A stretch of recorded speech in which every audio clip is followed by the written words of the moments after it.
Welcome to this episode, guys. In this episode, I've got Andre, Jean-Pierre, and Richard from the Biz Video team joining me, and we'll be talking about the biggest lessons we learned in 2022 when it comes to builder marketing. All right, welcome to this podcast. Thanks for joining me today, guys. I'm not flying solo like last time.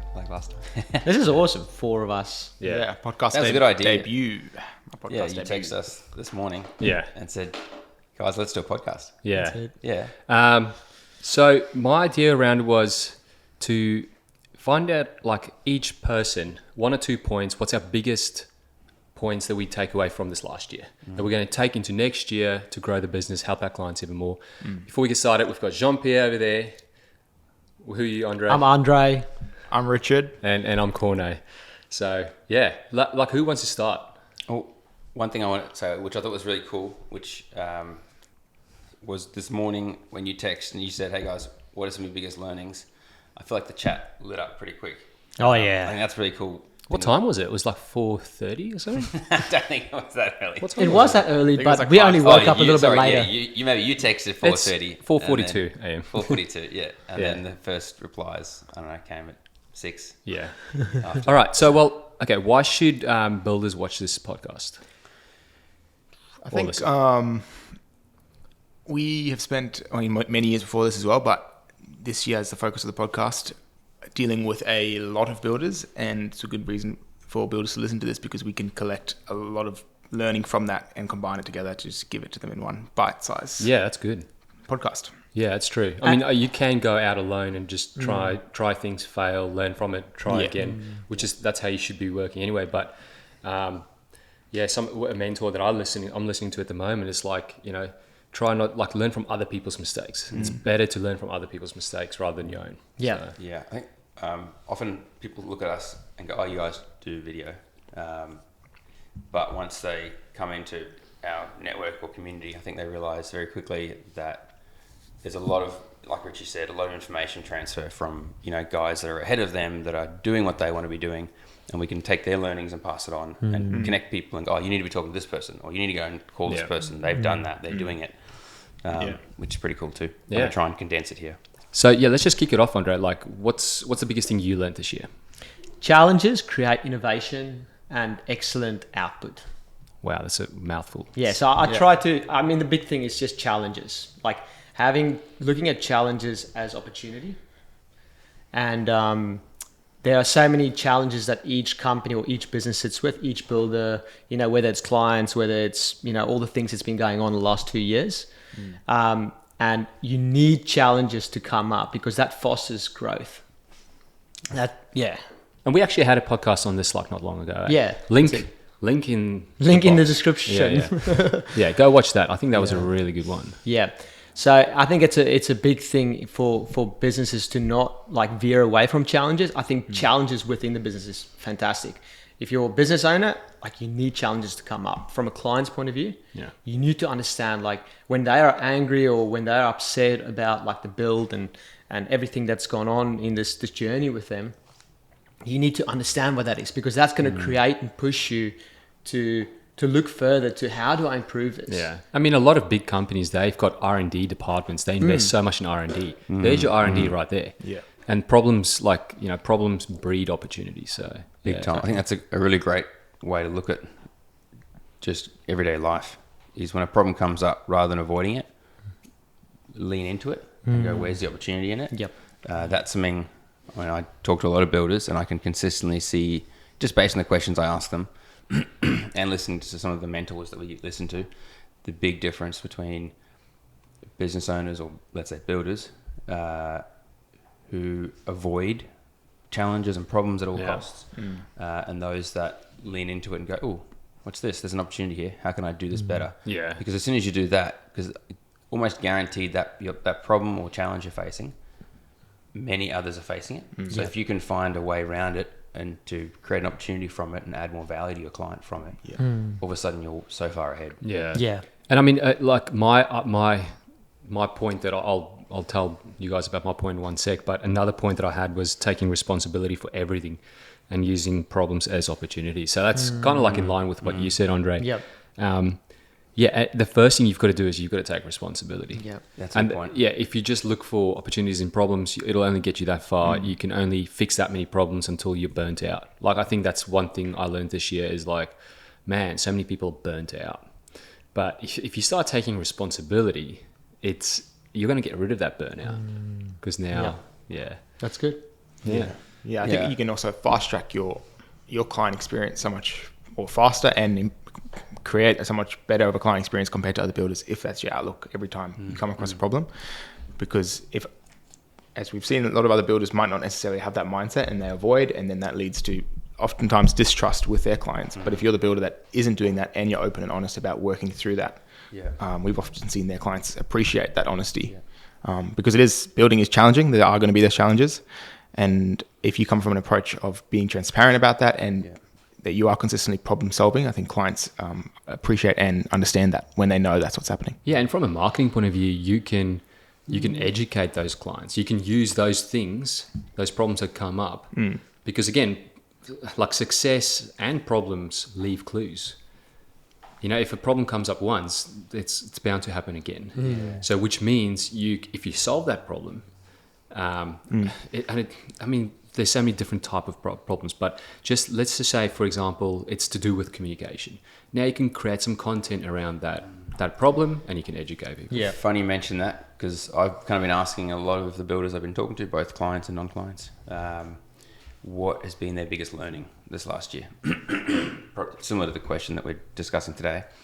And one of the most consistent ones there was communication. And in particular to that was client communication. And so there is a great example of something that, okay, that's inevitable. Everyone's experiencing it. The evidence is there. But who are those that are taking responsibility for that?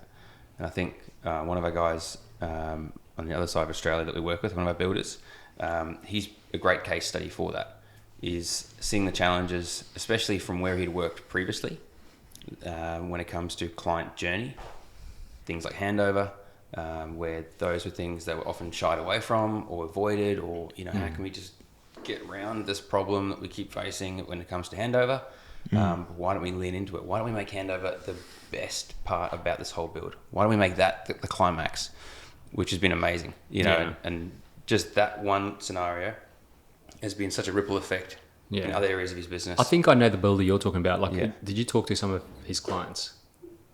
Someone said this. Or like the clients just absolutely love like handovers. Yeah, and he I think previously, as JP was saying, he came from another company where, and it sounds like this is pretty common in the building industry, where handovers were just like a dreaded experience.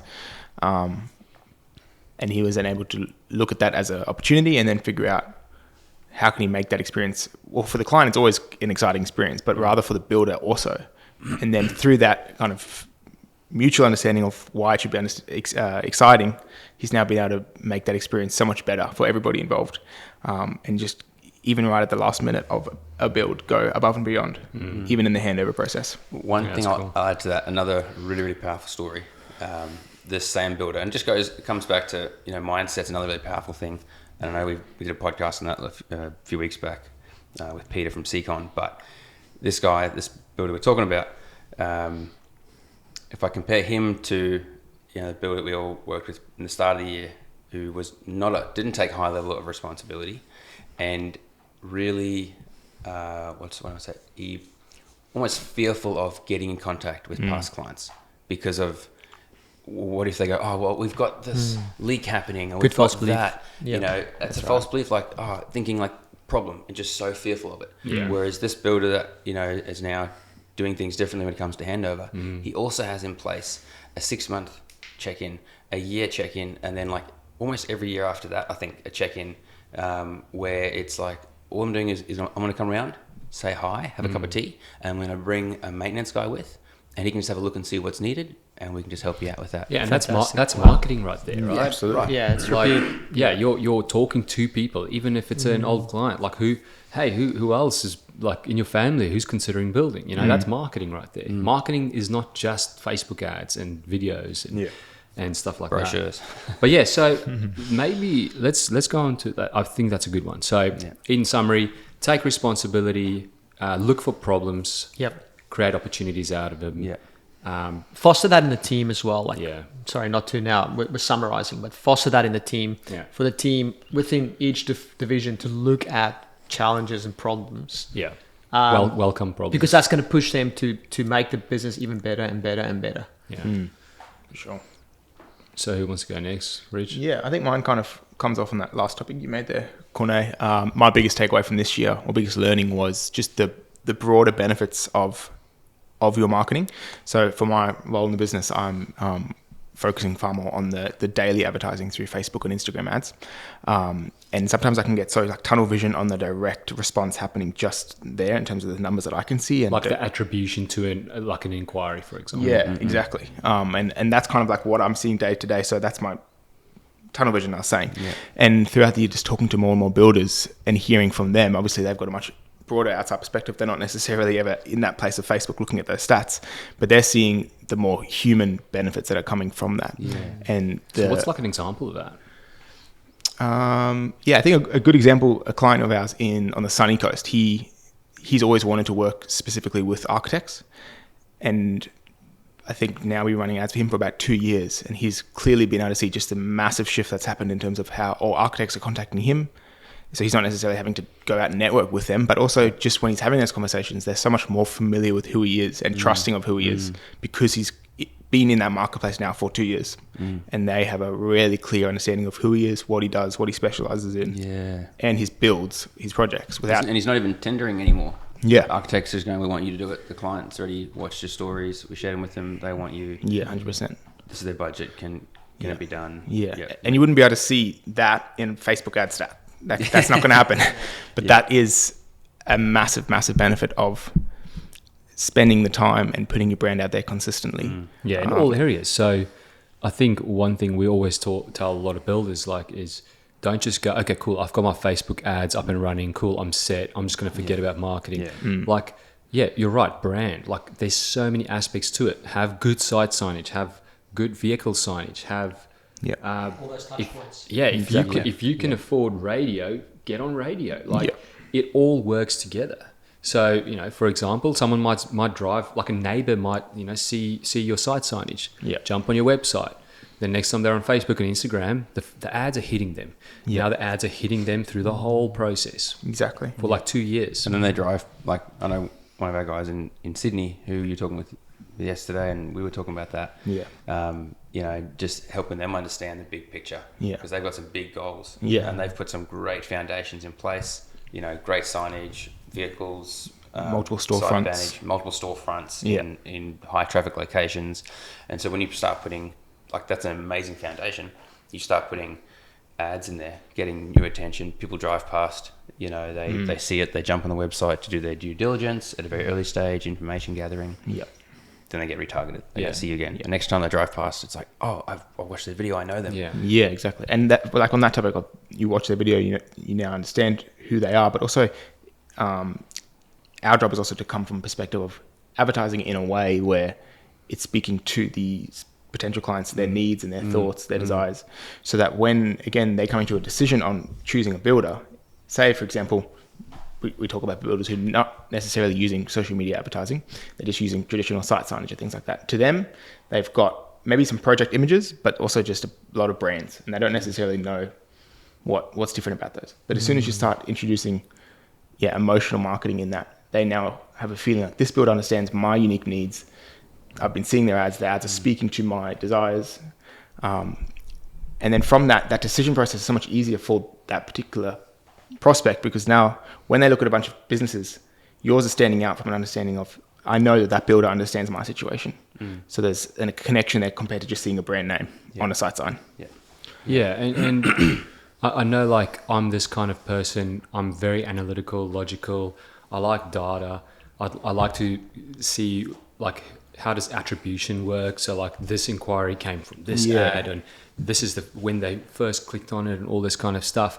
But that is a problem, because you're literally just discounting everything else you're doing. There's things there, i.e. everything to do with brand, that you can't put an attribution to. It's that feeling that you're creating.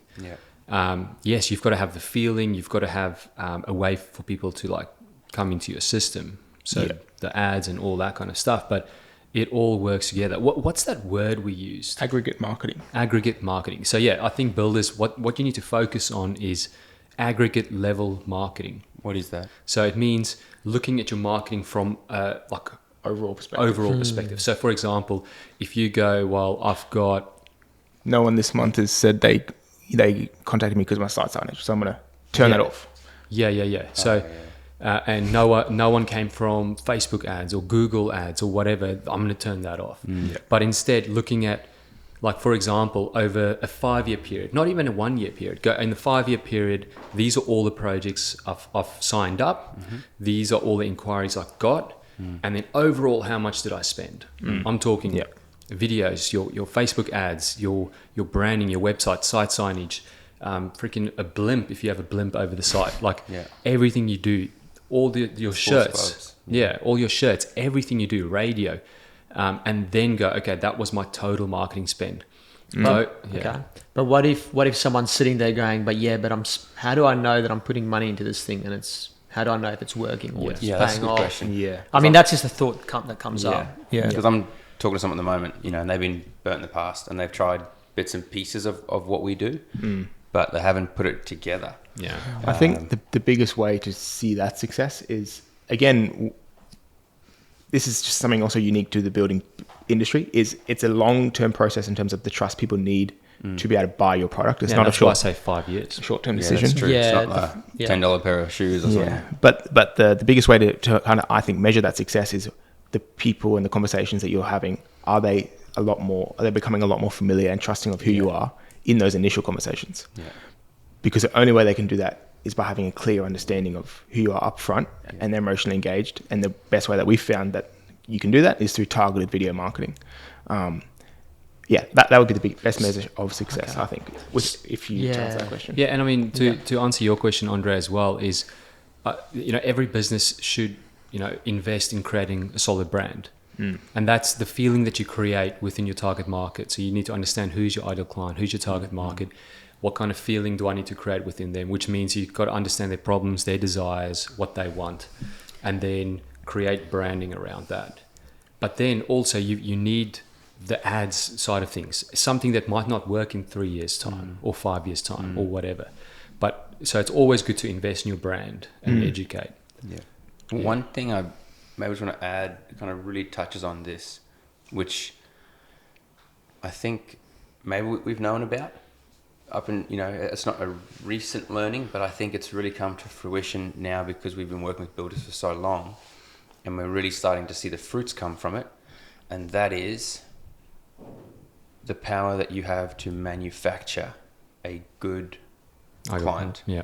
Yes. So Yeah, there's so some some builders false say- belief is what? Yeah, I'm not getting any good leads. I'm just, it's just people, it's time wasters. Yeah. Yeah. It's just people that want to know about budget. Yeah. Well, did you ever educate them about budget? Yeah, exactly. Because before they're educated, that's the only thing that they think about, because that's the only thing they know to think about. Yeah, and it's like the biggest fear, and they think they're like, oh, that's a big thing that is stopping them. They're like, do I have enough money for this thing? If I don't, no, I'm not going to even look at it. Yeah. It comes back to responsibility. Like you said there, how much time have you spent educating that person? Or have you just let the mass media, or you just hope, fingers crossed, that they are educated on this process? It's like, Taking responsibility. And also, what we see happen so often, especially with people who are, they might not have come through a process of being educated by a builder to better understand their process. The decision that they make to build is often the budget and the project are separate. So they will look at their home and think, man, this is what I want to do. I need From an emotional level. I need an extension here, and because this is what's happening in my life, I need the extra space and so on. And then they'll look at how much money do they want to put into that, and they'll combine those two and inquire with the builder. And the builder looks at that and says, you can't do that with this budget. They're a bad lead. But that's because of how the builder is asking for the information. Yeah, exactly. It's like, what do you want to do? Oh, I want an addition. Well, how much do you want to spend? How much do you want to spend? Yeah. Well, gee, I'd like to spend $1. Yeah. You know what I mean? So how should they ask it though? Because that is That's a good question. yeah. How should the builder ask that to get a different response? Yeah, well, I think no matter how much you do up front, you can improve that, but it's going to come on down to the one-to-one conversation once they've inquired to help them understand what that costs and why it costs that. But I think asking better questions to understand emotionally why they want to make that decision, so the builder can also use that to better explain to them. Yeah, and even on your website, your questionnaire, Yeah. having a questionnaire that, Yeah. you know, it's not just for you to get answers from someone, to get information from them, but it's about educating them through that. Yeah, exactly. That's the biggest thing that I think we use to help with that process, is putting a questionnaire in place that's fairly detailed to get an objective understanding of what they want to do, and an emotional understanding of why they want to do that. And in there is questions with budget, and we also try to keep it to a budget range, because sometimes people can be uncomfortable saying a specific budget, and a lot of the time it's not accurate to what the project is. Yeah, because they just think the builder might then go, oh, okay, cool, well, we can use that whole budget or whatever. Because how often when I stop a builder and go, okay, I hear you, but like how many times does someone come to you saying, I want this build and I have, you know, let's say 500,000, and then when they realize, oh, actually what I want to achieve is actually going to cost me 600, 650, they can go and find 100, 150 to do that, because the desire is there. In their minds, they just thought it was going to cost 500. Yeah, well, we've got one client that the budget was like 800, and then it went over 4 mil. Was it? Yeah, it was. Who was this specifically? I'm not going to. On the Gold Coast? Yeah. No, I won't say. Okay, sorry. Yeah, no, Maybe my on the head's Gold running Coast. through a few builders there. As you Yeah, say it's that, I'm like... it's happened a few times this year. Yeah. And Big time. I think if you're a builder listening to this, it might have happened to you as well. Yeah. Yeah, cool. But I So, think, sorry, just finishing that off. Questionnaire, definitely, but it comes back to educating. Yeah. So how much responsibility have you taken? How much educational content have you provided to that person? You know, and not just, you jumped on my website, you know, read the content there, but have you I must say, published anything? Have you written anything? Have you created videos educating them? You know, when did you get that in front of them? Have you only put it in front of them now when they're starting the decision-making process? Or have you been putting that in front of people 2 years before they started looking for a builder? Yeah. Because I'm now just saying that, like, what do people need to educate, though? Because there's a question of, like, there's so much to educate people on. You can educate them. well, that with- might be my next point. That, Okay, cool. That might be Maybe? in line with, no, well, it is in line Okay. with what I learned. Well, yeah. So let's I, run I, on that. I guess just to summarize Richard's learning, you've got to look at, if you're a builder, you've got to employ aggregate level thinking in terms of your marketing, 100%. and not discount the things that you don't think works. Yeah. There'll be a time where you could easily say this thing doesn't work anymore, like, you know, Yellow Pages. I mean, it's no secret. It used to be 2 books that thick each.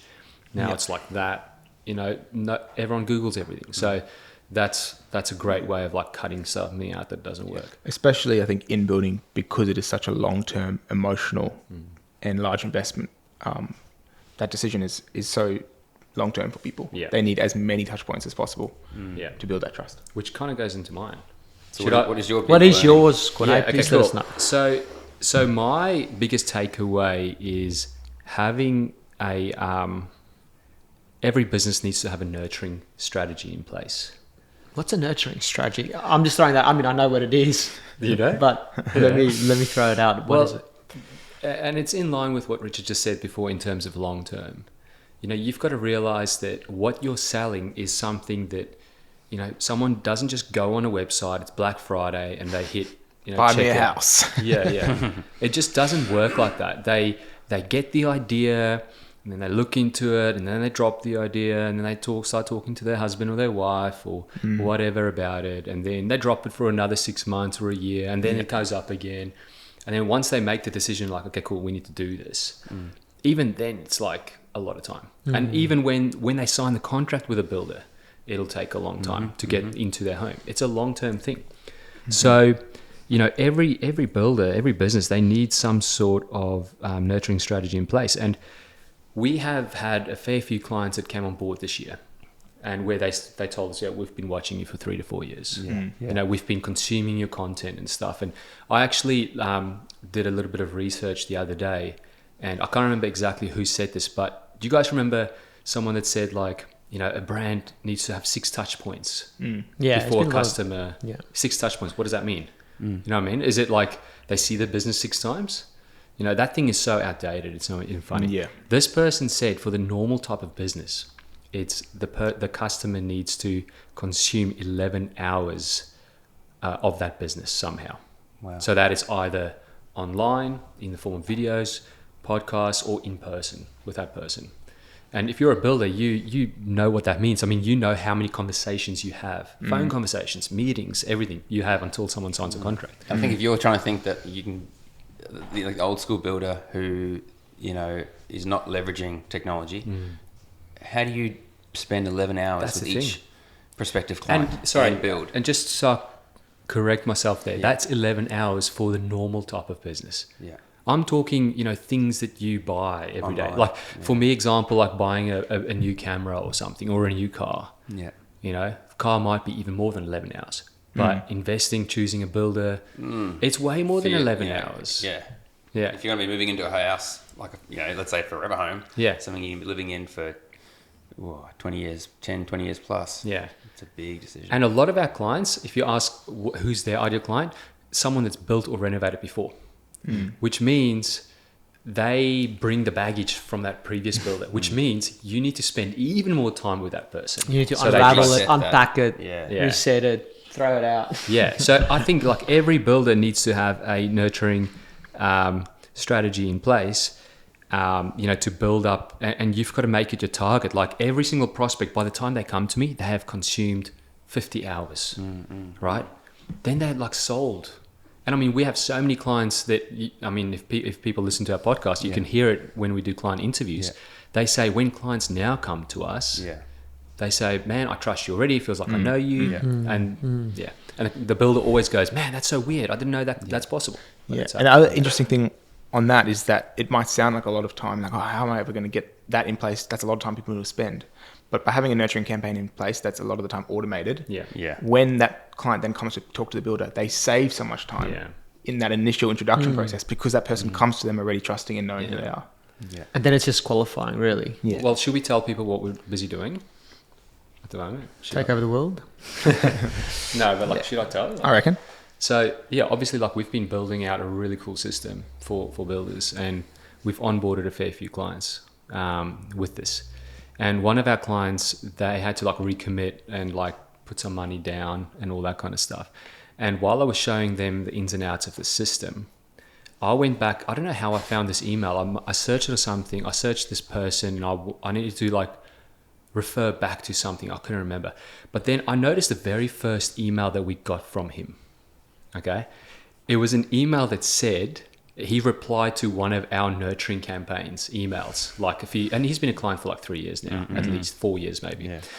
And the very first email we got from him was in a reply to a nurture email that we sent him. And in the email, he said, when are you guys in Brisbane next? We need to talk. Yeah. And ever since then, he's been a really awesome client. And then he signed up to this system now.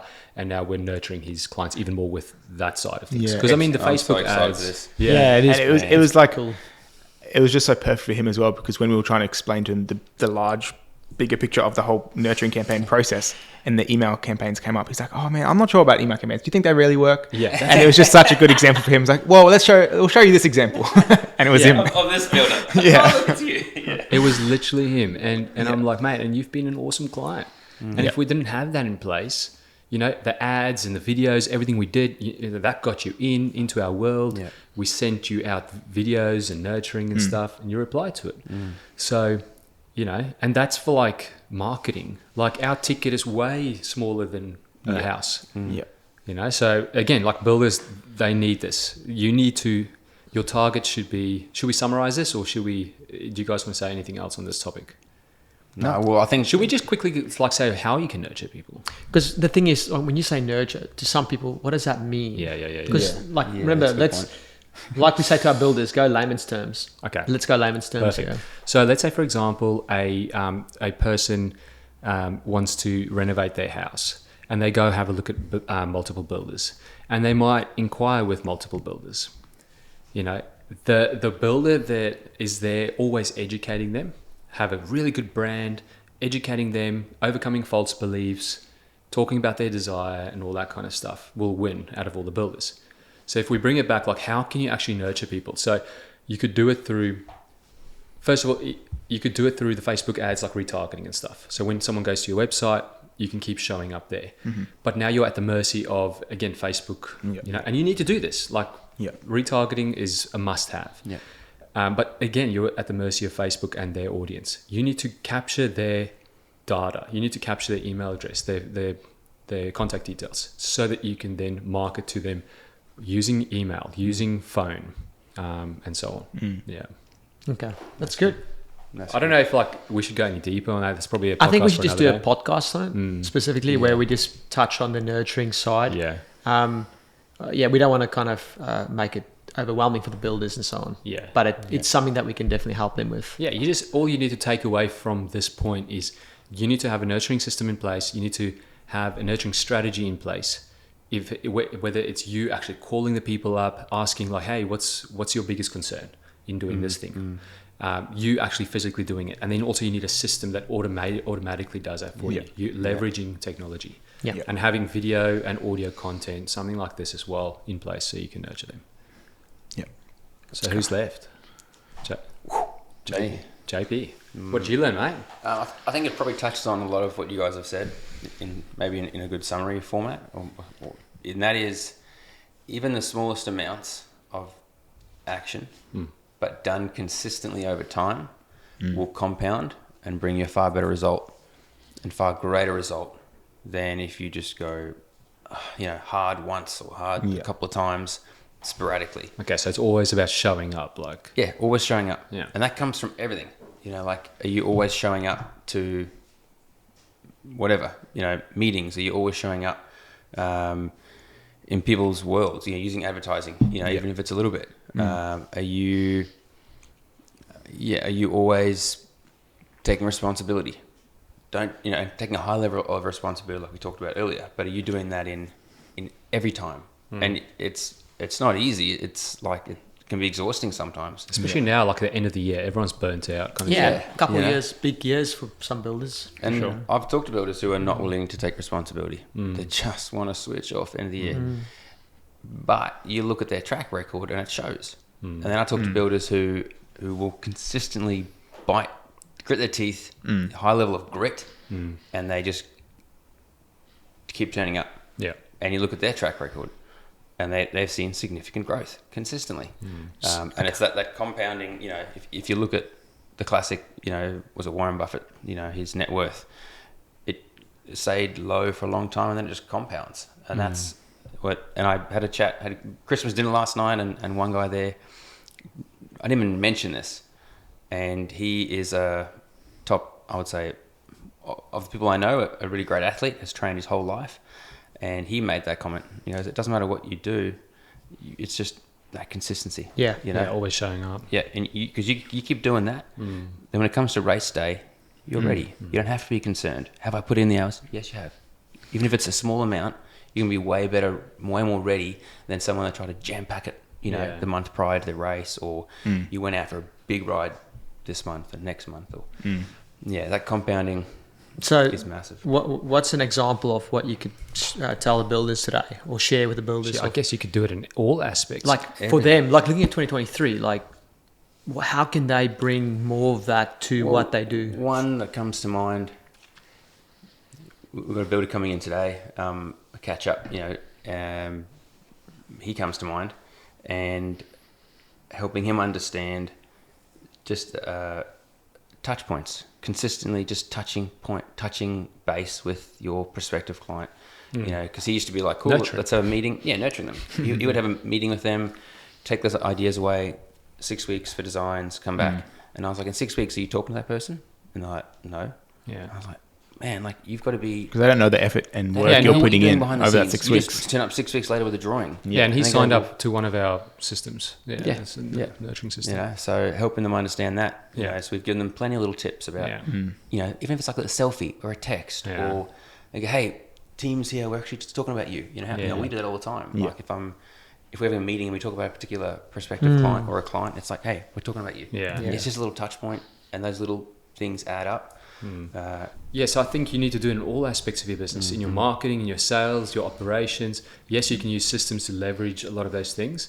But I think coming back, just staying on the athlete kind of thing, topic with cycling, it's called cadence. Cadence is like, how many reps per minute are you doing? Like how many, what do you call it? Pedals per minute or whatever. Yeah. RPM. Rotations. Yeah, whatever. Yeah. And that's the thing. You need to create cadence within your business in all aspects. I'll let You you go. guys say. Andre really wants to talk. So. No, there was just something I wanted to throw in. I don't want to go off topic here. Yeah, go but for it. like, Before you go off I topic, think. before you go off topic, Okay, go for it. I think it's one thing that we all agree on from some of our mentors is how you do one thing is how you do everything. Yeah. And so look at this topic of consistency, not only in business but also in your personal. Yeah. Because if you're trying to compartmentalize it, it won't work. Yeah. Go for it. That's On. good. So just on that topic, one big thing is, there's been a couple sort of big years for builders and stuff. And it's easy to now look at like the grass is greener on the other side. But it's a thing within your business to just keep chucking away at it. You're putting new systems in place. You're doing new things to make the business even better. Yeah. Grant Cardone says, the grass is greener where you water it. Exactly. Yeah, that's it. So that's just something I want to bring up, but I didn't want to explore too much because that will just open up a whole new. Yeah. No, but that's true. And I think what JP is saying, I think that's very valuable. It's something that I've lacked the last few months, getting back into it. I've been getting back into this like the last 2-3 months, and I've lacked personal development every single day. Like this is something I've been doing for years and years and years, and had the baby early this year, and that throws a lot of things into the mix. I mean, we all have babies except for this guy. He's having a baby next year. It's coming. But I kind of like put that on the back burner, and then I started seeing the result of not doing personal development every single day, having that cadence of like getting up, writing down your goals every single day, writing down what you're grateful for, and then having that cadence as well in your personal life. So I think that's really important. Definitely. I think coming back to maybe what Richie was talking about earlier, or all of us were talking about, again, consistency and doing it like just again and again. I talk to a lot of builders, and consistently I see the builders go, I tried this. Well, how long did you try it for? A short amount of time. Yeah, 2 months, 1 month. I tried this. I tried that. Yeah, we've this. had clients where we started their ads, and like 2 weeks in, we get like emails and stuff saying, where are the leads? Like, where are my inquiries? You know what I mean?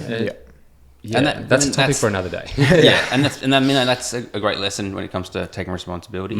It's like awesome, and that's things we've learned. Yeah. Okay, we need to educate them better. Yeah. We didn't spend enough time educating them on aggregate marketing, have them actually understand that. When they come into this. So that's a opportunity for us. And with that builder, I know the guy you're talking about. Mate, it's multiple. Once we sat down and educated them, what do they do? Oh, I want in. I definitely want in. Yeah. Let's do this. Yeah. It's like, it's just education. Yeah. That's the same for builder clients. You've got to just talk about the problems. Ask, what's the problem? Yeah. And explore that. Exactly. Yeah. It's great. Awesome. So I think that's good for today's podcast. We've got another podcast client coming in, doing client interviews. So it's exciting. It's the end of the year, last day at work for us. Guys, I'm pumped. Christmas. I'm pumped for next year gonna be for our awesome, clients. yeah. I think it's going to be a massive year. It's gonna be People big. are, building. The building industry is not stopping. Like it's stronger than ever. Regardless of what the media says, keep focusing on your business. Your clients are out there. You're not trying to build for 20,000 people every single year. You're maybe doing 5 projects, 10 projects, 20 projects, whatever that is. If you're a builder, just keep focusing on that. Build a good, solid cadence in your business, personally and in business. Get your team on board. So That's it. Yeah. Awesome. Thanks, Sweet. guys. Cheers. Wishing everyone listening to this a Merry Christmas and a Happy New Year. Happy New Year. Have an awesome break and a good 2023 to come. Thank you for tuning into our podcast. If you haven't already, visit bizvideo.com.au/podcast, where you can subscribe for updates to every new podcast episode.